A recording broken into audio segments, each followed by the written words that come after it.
अच्छा, मैं आप लोगों को मोनोगैमी का बता रही थी। मोनोगैमी का मतलब होता है एट अ टाइम हमारे पास क्या है, एक फीमेल और एक मेल। ठीक है, वो दोनों आपस में सिर्फ एक ही टाइम पे मेट कर रहे हैं। उसके बाद फर्दर जो भी ऑफ स्प्रिंग्स होंगे और जो भी वो फर्दर उनका अगला प्रोसेस है। लेकिन मोनोगैमी जो है उसमें सिर्फ एक होता है। जैसे पोली होती है ना, पोली का मतलब ही डिफरेंट, मोर होता है, ये डिफरेंट होता है, ये ज्यादा होता है, एक से ज्यादा। तो पोलीगैमी में जब गमीट्स होते हैं और जब वो दो ऑर्गेनिजम्स आपस में मेट करते हैं, तो इसका उस जो प्रोसेस है, वो जो टाइप है, उसके अंदर या तो ऐसा होता है कि एक फीमेल है और ज्यादा मेल है, या फिर ऐसा होता है कि एक मेल है और ज्यादा फीमेल है। ठीक है, तो वो उस टाइप की होती है। मोनोगैमी जो है उसमें सिंगल वन मेल और वन फीमेल। ठीक है, बस इतनी बात आप लोगों ने याद रखनी है। तो अब हम लोग इसको साथ साथ थोड़ा सा रीड आउट भी कर लेते हैं। Monogamy is a form of dyadic relationship. Dyadic relationship जो होता है ना, उसका मतलब होता है डबल, जिसका मतलब हो सकता है, ठीक है, two folds, in which an individuals have only one partner during their life time. ठीक है, पूरी लाइफ टाइम में, क्योंकि ऑर्गेनिजम्स जो होते हैं ना, जो एनिमल्स हैं, वो ऐसा होता है कि एक टाइम पे, ठीक है, एक मेट हो गया उनका, मेल और फीमेल का एक मेट हुआ। ठीक है, उसके बाद फर्दर ऐसा होता है कि ठीक है, जो फीमेल है उसके उसे अगर ऑफ स्प्रिंग हुआ है, ऑफ स्प्रिंग जो है, क्योंकि उनके अंदर इतना ज्यादा पेरेंटल केयर का भी इतना ज्यादा वो नहीं है। और फिर ऐसा नहीं होता कि पूरी जिंदगी जो है वो बच्चे जो है वो अपने पेरेंट्स के साथ रहे, मदर और फादर दोनों के साथ रहे। ऑर्गेनिजम्स की बात कर रही हूँ, ठीक है। तो उसमें क्या होता है कि वो एक टाइम पे एक ऑर्गेनिज्म एक के साथ मेट करा है, फिर हो सकता है कि दूसरे टाइम पे वो किसी और के साथ मेट करा हो, फिर तीसरे टाइम पे किसी और के साथ मेट करा हो। ये दोनों फीमेल मेल दोनों में ऐसा होता है। लेकिन मोनोगेमी जो है उसको उन्होंने स्पेसिफाई करके इसलिए बताया क्योंकि ये लाइफ टाइम के लिए एक ओनली वन पार्टनर होता है उनका।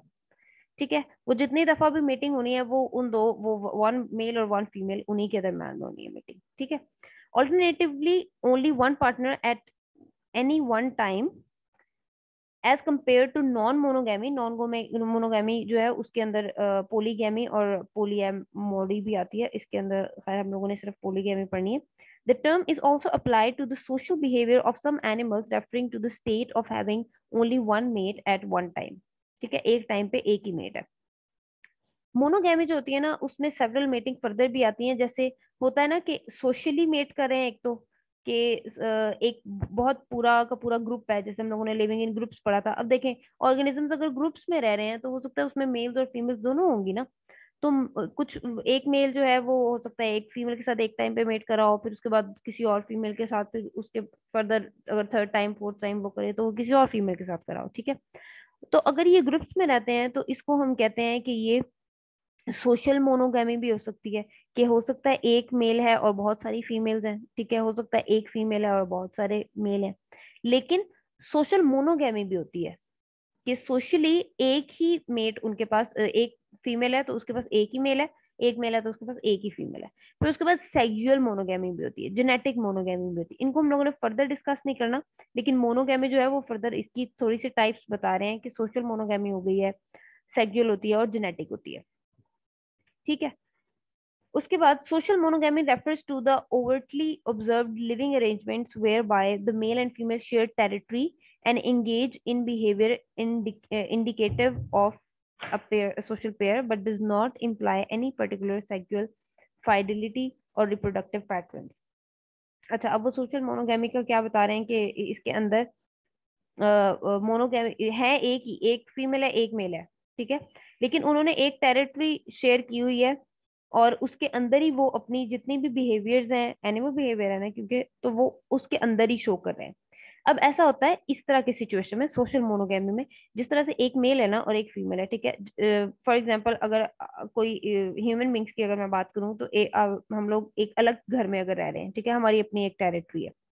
ठीक है, तो उसी तरह ऑर्गेनिज्म जो है वो टेरिटरी बना लेते हैं। और उसके बाद ऐसा होता है कि अगर वो मेल जो है, अगर वो किसी और को देखते हैं ना कि उसी स्पीशी का दूसरा मेल उस टेरिटरी में आ रहा है, तो वो उसके फर्दर एगोनिस्टिक बिहेवियर शो करता है। ठीक है, जो हम मैंने आप लोगों को पिछले लेक्चर में या उससे भी पिछले में शायद पढ़ाया था। वो एगोनिस्टिक बिहेवियर शो करता है, मतलब फाइट करता है, वो compete करता है। किस लिए? उस फीमेल के लिए। ठीक है, क्योंकि मोनोगैमी है ना, उसके पास सिर्फ एक मेट है, उसने वो लाइफ टाइम के लिए वही रखना है। तो इसका मतलब वो उसके लिए, एक तो उन्होंने टेरिटरी एक शेयर की हुई है और दूसरा ये कि वो उसके लिए एगोनिस्टिक बिहेवियर भी शो कर सकता है। ठीक है। उसके बाद हमारे पास, अच्छा ये उन्होंने आगे थोड़ा सा उनकी परसेंटेजेस बताई हुई हैं। आगे हम सोशल सेक्सुअल मोनोगैमी पढ़ लेते हैं। Is defined as an exclusive sexual relationship between a female and a male based on observations of sexual interactions.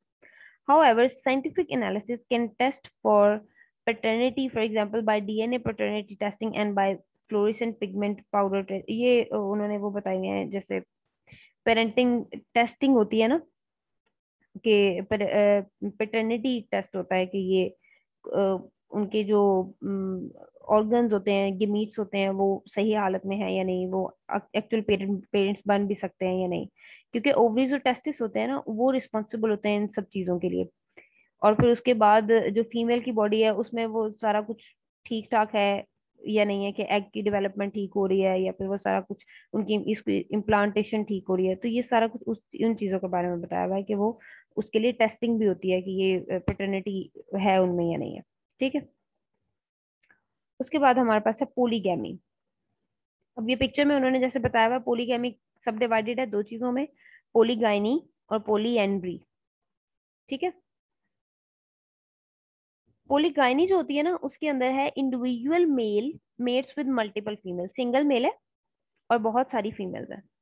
पोलीएंड्री उसके उल्टा है, ए सिंगल फीमेल है और बहुत सारे मेल्स हैं। ठीक है। इसको हम फर्दर आगे भी पढ़ लेते हैं। इसमें आप लोगों ने सिर्फ ये जो अगर क्वेश्चन अगर आ जाता है कि मीटिंग सिस्टम्स को आप लोगों ने डिफाइन करना है, तो आप लोगों ने उसमें सिर्फ इतना लिखना है कि ये कितने टाइप्स की हैं। ठीक है। दो टाइप्स है, मोनोगैमी और पोलीगैमी, और पोलीगैमी फिर फर्दर कितनी टाइप्स में डिवाइडेड है, और उसकी सिर्फ डेफिनेशंस और एक आधी एग्जांपल अगर आप लोगों को आती हो तो वो आप लोगों ने इसमें लिख देनी है। ठीक है। इतना ज्यादा इसको वो करने की जरूरत नहीं है, ज्यादा एक्सप्लेनेशन की।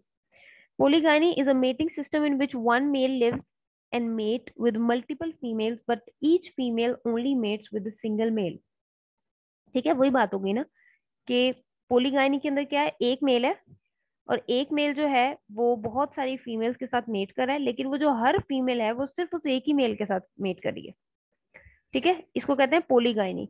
अगर तो वो एक फीमेल बहुत सारे और भी मेल्स के साथ मेट कर रही हो, फॉर एग्जाम्पल अगर मैं ये कहूँ कि एक मेल है, ठीक है, एक स्पीशी का एक मेल है, वो बहुत सारी फीमेल्स के साथ मेट कर रहा है, और उन्हीं फीमेल्स के अंदर से अगर कोई एक फीमेल बहुत सारे और मेल्स के साथ मेट कर रही है, तो इसका मतलब वो तो पोलियंड्री हो गई ना, वो पोलीगाइनी तो नहीं रही फिर।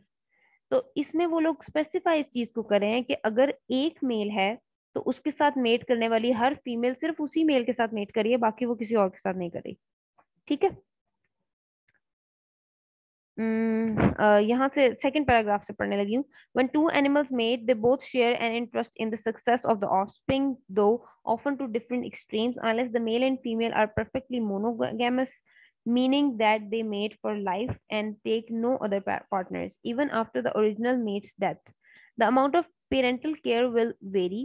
Instead, it is much more common of polygynous mating to happen. Polygynous structures are estimated to occur in up to 90% of mammals. अब वो क्या बता रहे हैं कि देखें, हम लोगों ने इस टॉपिक के बाद पढ़ना है पेरेंटल केयर, उसके बाद हम लोगों ने सेक्सुअल जो होती है सिलेक्शन वो भी पढ़नी है, मेट चॉइस भी पढ़नी है। पेरेंटल केयर जो होती है ना, वो हर ऑर्गेनिज्म में डिफरेंट होती है। वो किस चीज के लिहाज से होगी कि वो आइदर मोनोगैमी है या पोलीगैमी। ठीक है। मोनोगैमी तो पता है ना कि एक अगर मेल है उसके साथ एक फीमेल है, ठीक है, उन्होंने लाइफ टाइम के लिए वो दोनों ने ही साथ रहना है, उनके ऑफस्प्रिंग्स होने हैं तो उन दोनों ने ही उन ऑफस्प्रिंग्स का ख्याल रखना है। लेकिन अगर ऐसा हो रहा है कि पोलीएंड्री या पोलीगाइनी जैसी कोई सिचुएशन है जिसमें अगर फीमेल्स हैं और एक मेल है, बहुत सारी फीमेल्स हैं, एक मेल है, या फिर एक फीमेल है और बहुत सारे मेल्स हैं, तो उसमें क्या होगा कि अगर किसी एक का भी एक ऑफस्प्रिंग प्रोड्यूस हो रहा है, तो क्योंकि वो मेल एक फीमेल के लिए अगर रिस्पॉन्सिबल है, तो वो और बहुत सारी फीमेल्स के लिए भी रिस्पॉन्सिबल है। ठीक है। तो इसका मतलब क्या हुआ कि पेरेंटल केयर में डिफरेंस आ जाएगा। अब हो सकता है कि वो जो फीमेल है वो तो उस ऑफस्प्रिंग का ख्याल रखे क्योंकि वो उसका ऑफस्प्रिंग है, लेकिन वो जो मेल है वो और बहुत सी चीजों के लिए रिस्पॉन्सिबल है, तो वो उसका उस तरह से उसकी पेरेंटल केयर नहीं कर सकेगा जिस तरह से मोनोगैमस एनिमल्स करते हैं। ठीक है। तो ये इन दोनों चीजों में डिफरेंस आ जाता है यहाँ पे। और फिर लास्ट में उन्होंने ये बात कही कि पोलीगाइनस जो स्ट्रक्चर्स होते हैं ना वो 90% मैमल्स के अंदर होते हैं। उसके बाद ये जो नीचे वाला है ये आप लोग इसको रीड आउट कर लें, अगर इसको ऐड करना चाहें तो आप लोग कर सकते हो, अगर नहीं तो कोई बात नहीं। अच्छा, उसके बाद है polyandry, the mating of one female with more than one male while each male mates with only one female is known as polyandry. ठीक है, एक फीमेल है और बहुत सारे मेल हैं, और वो बहुत सारे जो मेल्स हैं उनमें से हर मेल सिर्फ उसी फीमेल के साथ मेट कर रहा है, बाकी बाहर से किसी और फीमेल के साथ मेट नहीं कर रहा। इसको हम कहते हैं polyandry. It is a rare mating system occurring in less than 1% of all bird species. अच्छा, आप लोगों ने इसमें एग्जाम्पल में ये भी याद रखना है कि कौन सी टाइप जो है मेटिंग की वो किस ऑर्गेनिज्म के अंदर हो रही है। पोलीगाइनी में क्या पड़ा है, 90% जो मैमल्स हैं उनके अंदर पोलीगाइनी होती है। ठीक है, और पोलीएंड्री सिर्फ 1% ऑफ बर्ड स्पीशीज के अंदर होती है and is found mostly in shore birds. Polyandry is often accompanied by a reversal of sexual roles in which males perform all or most parental duties and females compete for mate. क्योंकि ऐसा ही हो सकता है ना, देखें जैसे मैंने पिछले वाले आपको एग्जांपल दी, पोलीगाइनी में अगर एक मेल है और बहुत सारी फीमेल्स हैं तो वो जो फीमेल्स हैं वो उनका जैसे फॉर एग्जांपल उनमें से एक फीमेल है, ठीक है, उसका एक ऑफस्प्रिंग है, फिर दूसरी फीमेल है उसका दूसरा ऑफस्प्रिंग है, वो फीमेल्स तो उनकी पेरेंटल केयर कर सकती हैं, लेकिन वो मेल नहीं कर सका, क्योंकि मेल क्या कर रहा है, वो compete कर रहा है मेटिंग के लिए बहुत सारी और फीमेल्स के साथ। ठीक है, तो पोलिएंड्री में वो ये कह रहे हैं कि इसके अंदर उल्टा थोड़ा सा रोल उल्ट हो गया। इसमें क्या होगा कि उस फीमेल जो फीमेल सिंगल है ना और उसके बहुत सारे मेल जो है वो उसके साथ मेटिंग करें, जो फीमेल है उसके उसका जो कोई ऑफस्प्रिंग होगा तो वो एक मेल उसकी पेरेंटल केयर करेगा। क्यों? क्योंकि फीमेल क्या कर रही है, वो compete कर रही है मेट के लिए। तो यहाँ पे उल्टा काम ये हुआ है कि जो मेल्स हैं वो ज्यादातर पेरेंटल ड्यूटीज परफॉर्म करते हैं और जो फीमेल्स हैं वो मेट के लिए compete करती हैं। ठीक हो गया, तो ये कुछ बर्ड्स के अंदर होता है और ये रेयर मेटिंग सिस्टम है, क्योंकि ऐसा होता नहीं है, ऐसा बहुत कम होता है कि जो मेल्स हैं वो। हाँ जी।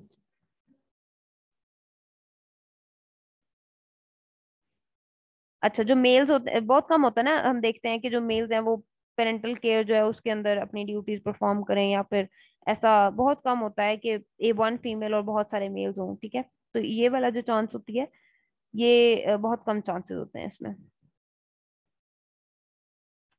ठीक है, उसके बाद यहाँ पे उन्होंने थोड़ा सा इसको एक्सप्लेन किया हुआ है। उसके बाद है हमारे पास पेरेंटल केयर। अब पेरेंटल केयर आप लोगों को उसके नाम से जाहिर है कि पेरेंटल केयर क्या हो सकती है, जो पेरेंट्स अपने ऑफस्प्रिंग्स की केयर करते हैं, जैसे ह्यूमन बींग्स हैं, जैसे आपके पेरेंट्स हैं, बहुत सारे और ऑर्गेनिजम्स जो हैं उनके अंदर भी पेरेंटल केयर होती है। Parental care is a behavioral and evolutionary strategy adopted by some animals involving a parental investment being made to the evolutionary fitness of offspring. Forms of care may include the preparing of physical rearing environment, the provisioning of offspring, or the defending of offspring from predators. अच्छा, अब हम लोगों के साथ human beings के साथ तो ऐसा होता है ना कि हम सारी जिंदगी अपने पेरेंट्स के साथ रहते हैं। ठीक है, मतलब बड़े होने तक, उससे भी बड़े होने तक हम लोग अपने पेरेंट्स के साथ रहते हैं, लेकिन ऑर्गेनिजम्स जो होते हैं उनमें इस तरह से मतलब ये वाली स्ट्रेटेजीज नहीं है, लेकिन उनमें पेरेंटल केयर की स्ट्रेटेजीज होती हैं। जैसे अगर कोई एग्स है ना, तो बहुत सारे ऑर्गेनिजम्स जो है वो अपने एग्स की प्रोटेक्शन करेंगे प्रीडेटर्स से या फिर और चीजों से, कि वो जो एग्स हैं वो इक्वेटिक एनिमल्स की अगर एग्जांपल लें तो वो उनको फ्लोइंग, जैसे अगर कोई चीज बहती जा रही है ना तो उनको बहने से भी वो अवॉइड करते हैं, फिर उनको उनकी केयर करते हैं। उसके बाद जो पेरेंट्स, बहुत सारे पेरेंटल केयर में ये वाली स्ट्रेटेजीज भी आती हैं कि वो उनके लिए टेम्परेचर रेगुलेशन और उन चीज़ों का ध्यान रखते हैं कि अगर यहाँ पे इनकी टेम्परेचर जो है इनके लिए अच्छा नहीं है, जैसे अगर ह्यूमन बेबी होते हैं, ह्यूमन बेबीज जो होते हैं उनको उनके टेम्परेचर का खास ख्याल रखना पड़ता है, क्योंकि उनकी बॉडी का टेम्परेचर और हमारी बॉडी का जो टेम्परेचर, इंटरनल टेम्परेचर होता है वो डिफरेंट होता है। उसकी रेगुलेशन भी डिफरेंट तरह से होती है, क्योंकि हम छोटे बच्चे जब पैदा होते हैं उनका बहुत ज्यादा ख्याल रखते हैं ना कि इनको शदीद सर्दी में नहीं लेके जाना, और शदीद गर्मी, अगर गर्मियां भी होती हैं तब भी हम उनको ब्लैंकेट दे के रखते हैं कि पंखे की हवा नहीं लगने देनी, जो बिल्कुल 1-2 डेज का होता है। ठीक है, तो उसी तरह से जो पेरेंटल केयर होती है ना, उसमें और जो डिफरेंट ऑर्गेनिजम्स होते हैं, एनिमल्स होते हैं, एनिमल्स के अंदर भी जो उनके बेबीज होते हैं उनकी, और जो अडल्ट्स होते हैं उनके अंदर की टेम्परेचर्स और उनकी बहुत सारी और स्ट्रेटजीज होती हैं, वो डिफरेंट होती हैं। ठीक है, तो वो जो पेरेंट्स हैं उन्होंने उस लिहाज से अपने बच्चों की केयर करनी होती है कि आइदर ये इस इन्वायरमेंट में सरवाइव कर सकेंगे या नहीं। ऐसा भी हो सकता है कि ऐसा भी हो सकता है कि अगर हम लोगों के पास एक ऑर्गेनिज्म है, ठीक है, और उसका जो बेबी है, अगर वो ऑर्गेनिज्म उस एनवायरनमेंट के अंदर, उसकी फ्लक्चुएशंस के अंदर सरवाइव कर पा रहा है क्योंकि वो अडल्ट है, तो जरूरी तो नहीं है कि उसका जो बेबी है वो भी उसमें सरवाइव कर पाए। ठीक है, तो इस चीज के लिए उनको ये ध्यान रखना पड़ता है कि वो वहां पे जो इन्वायरमेंट, फिजिकल जो फैक्टर्स हैं जो कि इफेक्ट कर सकते हैं, जैसे हीट है, टेम्परेचर है, ह्यूमिडिटी है।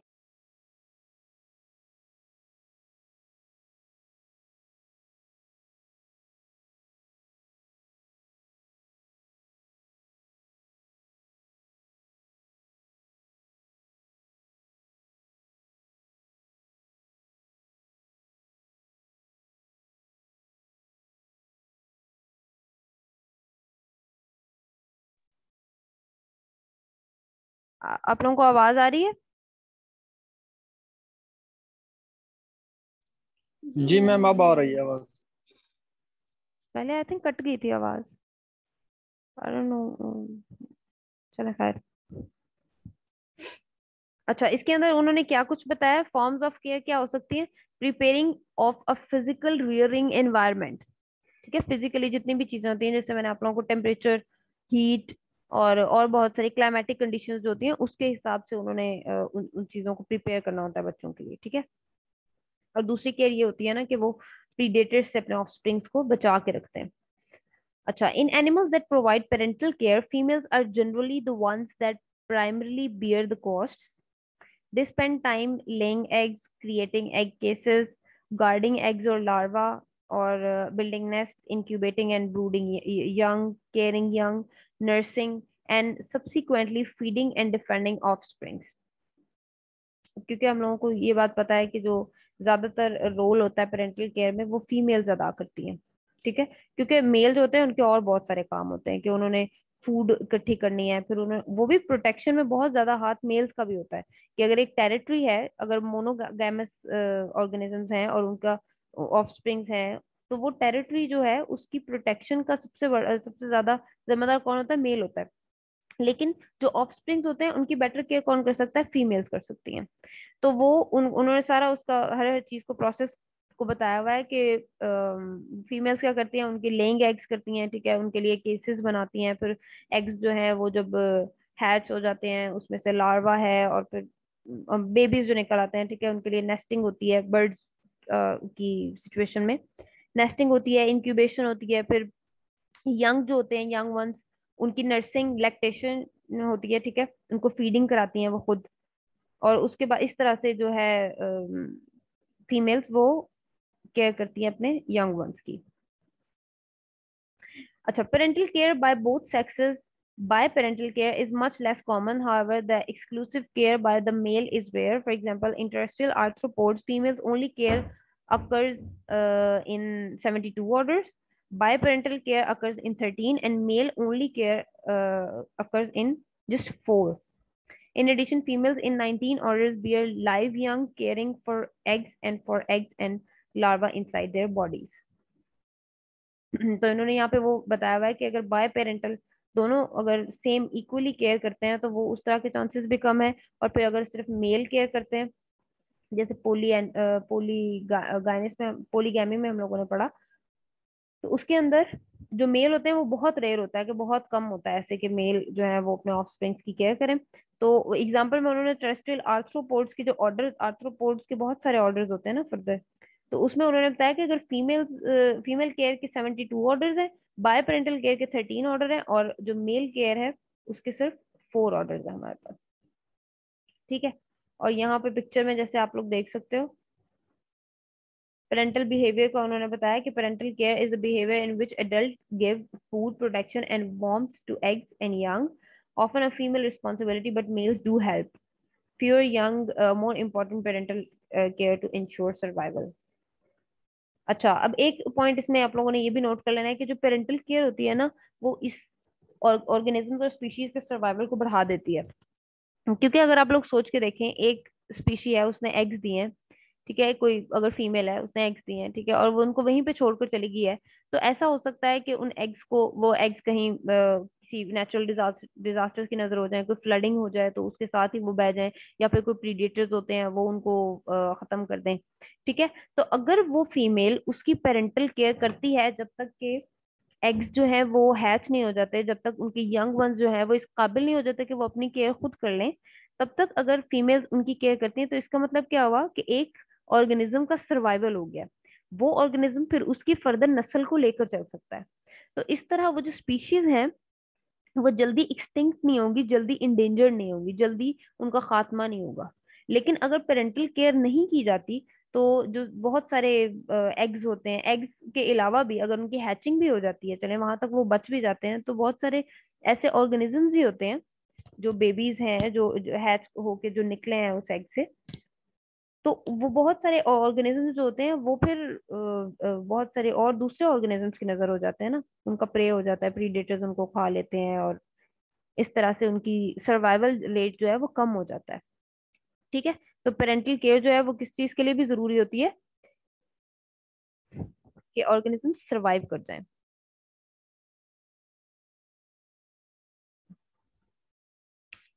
उसके बाद हमारे पास है सेक्सुअल सिलेक्शन।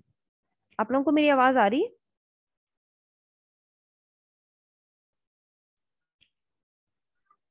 जी मैम आ रही है। यस ठीक है। मैम।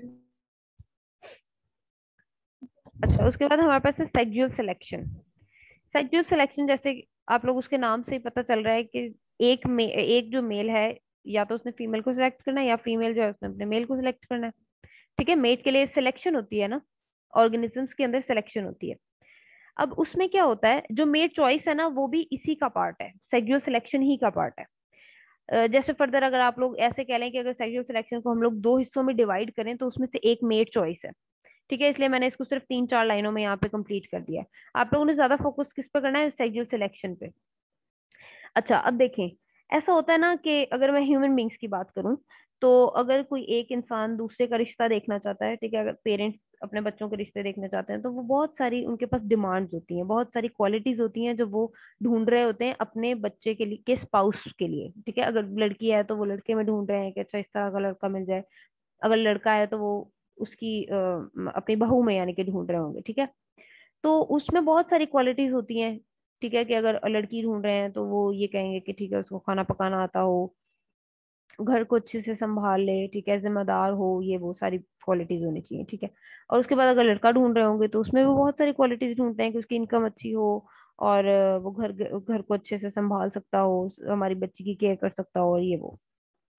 बिल्कुल उसी तरह जिस तरह से हम ह्यूमन बींग्स, हम अगर अपने बच्चों के लिए कोई रिश्ते वगैरह ढूंढ रहे हो, तो क्योंकि ये तो एक इस्लामिक पॉइंट ऑफ व्यू से बात बन जाती है ना, कि अकॉर्डिंगली सारा कुछ होता है, एक पूरी पूरा का पूरा स्ट्रेटेजी है जिसके ऊपर चलते हुए हम पूरा का पूरा वो सिस्टम चलाते हैं। ठीक है, लेकिन ऑर्गेनिजम्स में क्या होता है कि उन्होंने तो खुद ही, जो एक मेल है उसने खुद ही अपनी मेट के लिए फीमेल ढूंढनी है। ठीक है, और अगर फीमेल है तो उसने अपने मेट के लिए खुद ही मेल ढूंढना है।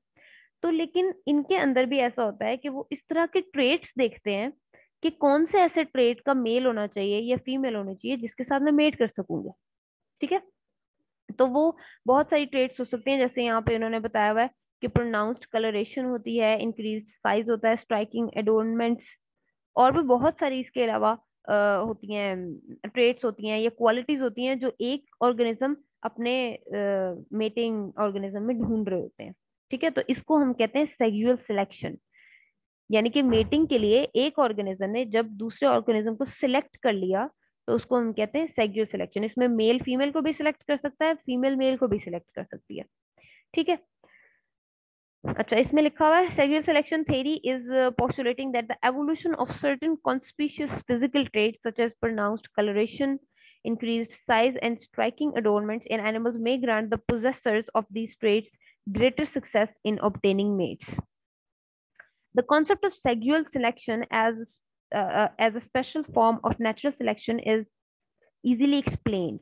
अदर थिंग्स बीन, अच्छा नेचुरल सिलेक्शन की अगर थ्योरी हम लोगों ने देखी थी डार्विन की, तो ये नेचुरल सिलेक्शन के जैसे ही है कि एक तो कुछ ऑर्गेनिजम्स को तो मेटिंग के लिए नेचर सिलेक्ट करती है ना, कि आपस में मेट करेंगे, लेकिन सेक्सुअल सिलेक्शन में क्या होता है कि जो ऑर्गेनिजम्स हैं वो खुद अपने मेट्स